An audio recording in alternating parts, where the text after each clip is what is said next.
Myanmar इस समय गृहयुद्ध की आग में जल रहा है और उसी आग के बीच छिपा है एक ऐसा खजाना जिस पर चीन की गिद्ध नजर जाकर टिक गई है। देश के विद्रोही गुट बन रहे हैं इसके मोहरा और इसकी आंच अब भारत की सीमाओं तक पहुंचने लगी है। आखिर म्यांमार में चीन कौन सा बड़ा खेल रच रहा है और क्यों बढ़ गई है भारत की टेंशन, इन्हीं सवालों का खुलासा करेंगे आज। और गुजरात के प्रभास पाटन में आज सोमनाथ मंदिर के पूरे परिसर में जय सोमनाथ और हर हर महादेव के जय घोष ने आस्था का परचम लहरा दिया। बार बार टूटा फिर भी अडिग रहा सोमनाथ मंदिर पर आसमान से हुई पुष्प वर्षा, क्योंकि पुनर्निर्माण के 75 वर्ष पूरे होने पर हाथों में त्रिशूल और डमरू की थाप से गूंज उठा पूरा सोमनाथ परिसर। और यहीं पीएम मोदी ने की आज महापूजा। इस अमृत महोत्सव में क्या कुछ हुआ, पूरी खबर विस्तार से बताएंगे आपको। और कहते हैं वक्त बुरा हो तो कोई साथ नहीं देता। हार के बाद ममता बनर्जी ने बड़ा दांव चलने की कोशिश की, लेकिन यहां भी उन्हें नाकामी मिली।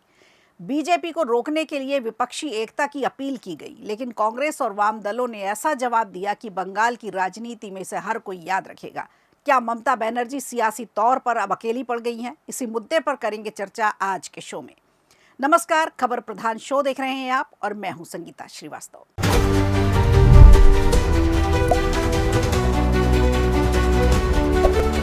बात करते हैं पड़ोसी देश म्यांमार की। जमीन से उठ रही है एक ऐसी चाल जो अब भारत तक उसकी चिंता की लकीरें पहुंच गई हैं। आग की तरह फैलता असर और सीमाओं पर बढ़ता जा रहा है तनाव। म्यांमार आज गृहयुद्ध की आग में झुलस रहा है, जहां दुर्लभ खनिजों यानी रेयर अर्थ का विशाल भंडार मौजूद है। भारत, चीन और दक्षिण पूर्वी एशिया के ट्रांजिशन पर बसे इस देश में 2021 के सैन्य तख्तापलट के बाद से हालात लगातार बिगड़ते जा रहे हैं। जुंटा सेना और विद्रोही गुटों के बीच संघर्ष ने पूरे देश को अस्थिर कर दिया। इसी उथल पुथल के बीच चीन ने म्यांमार के खनिज संसाधनों पर अपनी गहरी नजर जमा ली है। म्यांमार की जमीन चीन के लिए भारी दुर्लभ खजानों का मुख्य स्रोत बन गई है। चीन ने यहां से 2017 से लेकर 2024 तक के बीच 29,000 टन खनिजों का निर्यात किया, जिसकी कीमत बताई जा रही है 4.2 अरब अमेरिकी डॉलर। इसका ज्यादातर हिस्सा 2021 के तख्ता पलट के बाद निर्यात किया गया। ये दबदबा कचिन प्रांत से काफी ज्यादा है। कचिन से निकलने वाले 90% खनिज चीन जाते हैं। म्यांमार की जमीन चीन के लिए भारी दुर्लभ खजानों का एक मुख्य स्रोत बनती जा रही है। आरोप है कि चीन सिर्फ खनिज निकाल ही नहीं रहा, बल्कि सीमावर्ती इलाकों में सक्रिय विद्रोही गुटों को आर्थिक तौर पर मदद भी दे रहा है और भारत की पूर्वोत्तर सीमा को भी प्रभावित कर रहा है। उत्तरी म्यांमार के कचिन प्रांत की खदानें इस पूरे खेल का केंद्र बन चुकी हैं।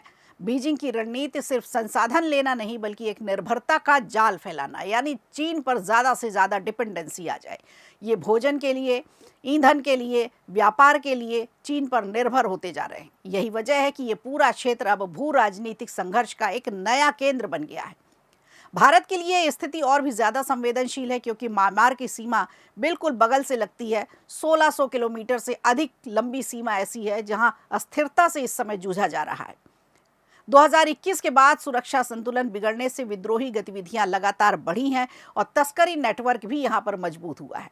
म्यांमार में चीन का दबदबा रातों रात नहीं बढ़ा। ये एक सोची समझी लंबी अवधि की रणनीति है, जबकि भारत का दृष्टिकोण ज्यादातर धीरे धीरे आगे बढ़ने वाला ही रहा। इसके साथ ये भी कहा जा रहा है कि भारत को नीतिगत दृष्टिकोण में बदलाव की जरूरत है। अब जुड़ाव सिर्फ म्यांमार के केंद्रीय राज्य तक सीमित नहीं रह सकता। एक लचीले ढांचे की जरूरत है जो सुरक्षा और आर्थिक नतीजों को प्रभावित करने वाले तत्वों का भी ध्यान रखे, क्योंकि इस पूरे क्षेत्र में सत्ता का बंटवारा चलता है।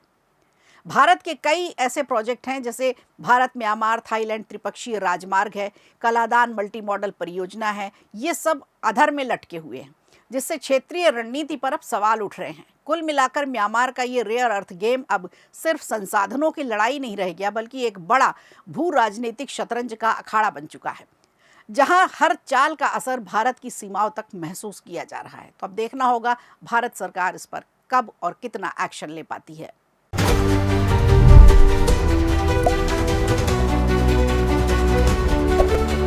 और अब बात करते हैं सोमनाथ मंदिर की, जिसके पुनर्निर्माण के 75 वर्ष पूरे हो चुके हैं। मंदिर परिसर में पारंपरिक रीति रिवाजों और धार्मिक मंत्रोच्चार के बीच ध्वजारोहण कर अद्भुत अलौकिक समारोह आयोजित किया गया।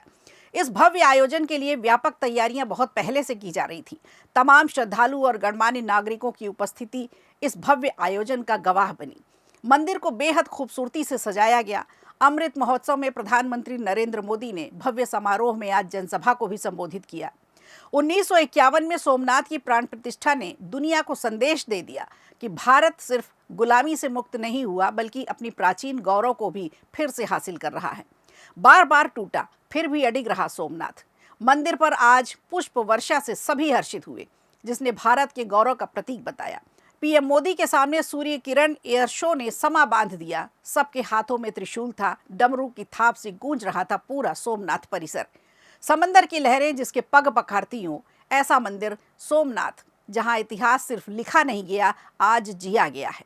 प्रधानमंत्री नरेंद्र मोदी की मौजूदगी में मंदिर के शिखर पर पहली बार 11 तीर्थों के पवित्र जल से कुंभाभिषेक किया गया।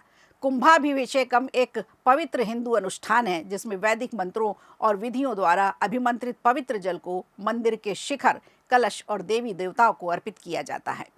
90 मीटर ऊंचे शिखर पर क्रेन की मदद से ये महापूजा और ध्वज पूजा संपन्न हुई। प्रभास पाटन में कड़ी सुरक्षा के बीच पूरा क्षेत्र आस्था के सैलाब में डूब गया था। इस आयोजन में एनएसजी, गुजरात पुलिस और सोमनाथ ट्रस्ट की ओर से कड़े सुरक्षा के इंतजाम किए गए। 2000 से अधिक सुरक्षाकर्मी और कंपनियां तैनात रहीं और किसी भी आपात स्थिति से निपटने के लिए मॉक ड्रिल भी की गई। वायुसेना का सूर्य किरण शो और सांस्कृतिक कार्यक्रम ने माहौल को और भी ज्यादा भव्य बना दिया। इस ऐतिहासिक मंदिर की कहानी सिर्फ आज की नहीं है, इसकी जड़ें इतिहास के गहरे पन्नों में छुपी हुई हैं। आज से 1000 साल पहले अफगानिस्तान के गजनी से आए लुटेरे महमूद गजनवी के सिपाह सालारों ने सोमनाथ मंदिर पर एक नहीं 17 बार आक्रमण किया। इस लुटेरे ने सोमनाथ मंदिर पर सबसे विध्वंसक आक्रमण जनवरी 1026 ईस्वी में किया, जिसका मकसद मंदिर की अपार संपत्ति को लूटना था। इतिहासकारों के मुताबिक जब महमूद गजनवी सोमनाथ मंदिर पहुंचा तो ज्योतिर्लिंग देखकर दंग रह गया। उसने अपने सिपाह सालारों से मूर्ति और खजाने को लेकर आने को कहा, मगर उसके सैनिक मूर्ति हिला भी नहीं पाए। गजनवी आज भी एक नासूर की तरह है। कन्हैया लाल माणिकलाल मुंशी के बारे में जानना इस समय ज़रूरी है। उन्होंने आज़ादी के बाद सोमनाथ मंदिर के पुनर्निर्माण में अपनी अहम भूमिका निभाई। वल्लभ भाई पटेल के साथ मिलकर 1950 में इस ऐतिहासिक कार्य को आगे बढ़ाया। उन्होंने सिर्फ इसे एक निर्माण नहीं बल्कि राष्ट्रीय प्रतिज्ञा बताई, जिसके लिए नेहरू कभी राजी नहीं थे।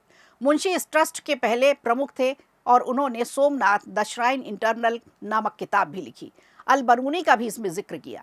कुछ इतिहासकारों ने मंदिर की भव्यता का वर्णन किया। ऊंची मंजिलें, सोने की छत, सोने के कलश, रत्न जड़ित झूमर, घंटियां और विशाल स्थापत्य। कहा जाता है मंदिर इतना भव्य था कि दूर से ही इसकी चमक दिखाई देती थी। हालांकि मुंशी ने कई अतिशयोक्तियों को खारिज भी किया है और ऐतिहासिक तथ्यों को अलग नजरिए से पेश किया। आज भी सोमनाथ मंदिर एक मंदिर नहीं बल्कि इतिहास, आस्था और विवादों के बीच खड़ा एक जीवंत अध्याय है। सोमनाथ वो अध्याय जहां आस्था अडिग है, विश्वास प्रबल है।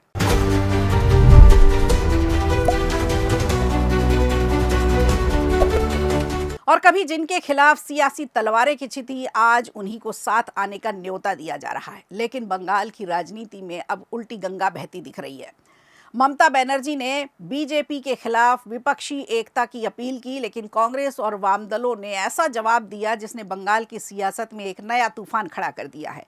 अब पछताए होत क्या जब चिड़िया चुग गई खेत। क्या ममता का सियासी दांव उन्हीं पर भारी पड़ने जा रहा है?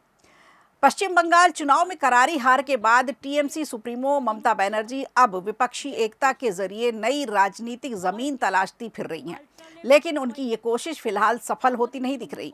कांग्रेस और वाम दलों ने बीजेपी के खिलाफ एक मंच पर आने की उनकी अपील को साफ तौर पर ठुकरा दिया। ममता बनर्जी ने एक वीडियो संदेश जारी करते हुए बंगाल के सभी विपक्षी दलों, छात्र संगठनों, एनजीओस और बीजेपी के खिलाफ एकजुट होने की अपील की। उन्होंने कहा कि बीजेपी का विरोध करने वाले सभी राजनीतिक दलों को अब मिलकर साझा मंच बनाना चाहिए। उन्होंने राष्ट्रीय पार्टियों के साथ साथ वामपंथी और अति वामपंथी दलों से भी एकजुट होने की बात कही। ममता बनर्जी ने यहाँ तक कहा कि अगर कोई राजनीतिक दल उनसे बात करना चाहता है तो वे बातचीत के लिए भी तैयार हैं। उनके मुताबिक बीजेपी सबसे बड़ी दुश्मन है उनकी इस समय और उसके खिलाफ लड़ाई के लिए विपक्ष को एक साथ आना पड़ेगा। लेकिन ममता बनर्जी की इस अपील का कांग्रेस और दूसरे दलों पर कोई भी असर नहीं पड़ा। कांग्रेस और वाम दलों ने तो दो टूक जवाब दे दिया। सीपीआईएम के राज्य सचिव मोहम्मद सलीम ने कहा कि ऐसे किसी व्यक्ति या किसी दल को स्वीकार नहीं करेंगे जिसकी पहचान अपराध, उगाही, भ्रष्टाचार और सांप्रदायिक राजनीति से जुड़ी हो। उन्होंने कहा कि वाम दल जनता और हाशिए पर खड़े लोगों के साथ रहेंगे। उन्होंने आरोप लगाया कि ममता बनर्जी लगातार वाम दलों को खत्म करने की कोशिश करती रही हैं। वहीं कांग्रेस प्रवक्ता सौम्या रॉय ने तीखी प्रतिक्रिया दी है। उन्होंने कहा है कि कांग्रेस पूरे देश में बीजेपी के खिलाफ लड़ रही है, लेकिन ममता बनर्जी ने सालों तक कांग्रेस और वाम दलों को खत्म करने की कोशिश की। उन्होंने कहा कि 2016 में जब कांग्रेस और वाम दलों ने गठबंधन किया था, तब ममता बनर्जी ने जमकर हमला बोला था और हाल के चुनाव में भी टीएमसी ने कांग्रेस और वाम दलों के खिलाफ ही दुष्प्रचार किया। ऐसे में अब अचानक एकता की अपील करना सांप निकल जाने के बाद लाठी पीटने जैसा है। इधर पश्चिम बंगाल में बीजेपी की ऐतिहासिक जीत के बाद सियासी तस्वीर पूरी तरह से बदल चुकी है। शनिवार को शुभेंदु अधिकारी ने मुख्यमंत्री पद की शपथ ली। बीजेपी ने 207 सीटें जीतकर पहली बार बंगाल में सरकार बनाई और 15 साल पुराना ममता राज खत्म कर दिया। अब सवाल यह है कि क्या ममता बनर्जी की विपक्षी एकता की अपील बहुत देर से आई? क्या बंगाल की राजनीति में अब नए समीकरण बनने शुरू हो चुके हैं? ममता की अपील का अब आगे क्या होगा, ये देखने वाली बात होगी। खैर, खबर प्रधान शो में आज के लिए इतना ही। दीजिए इजाजत, नमस्कार। वीडियो अच्छा लगा हो तो लाइक कीजिए, शेयर कीजिए और कमेंट बॉक्स में हमें ज़रूर बताइए।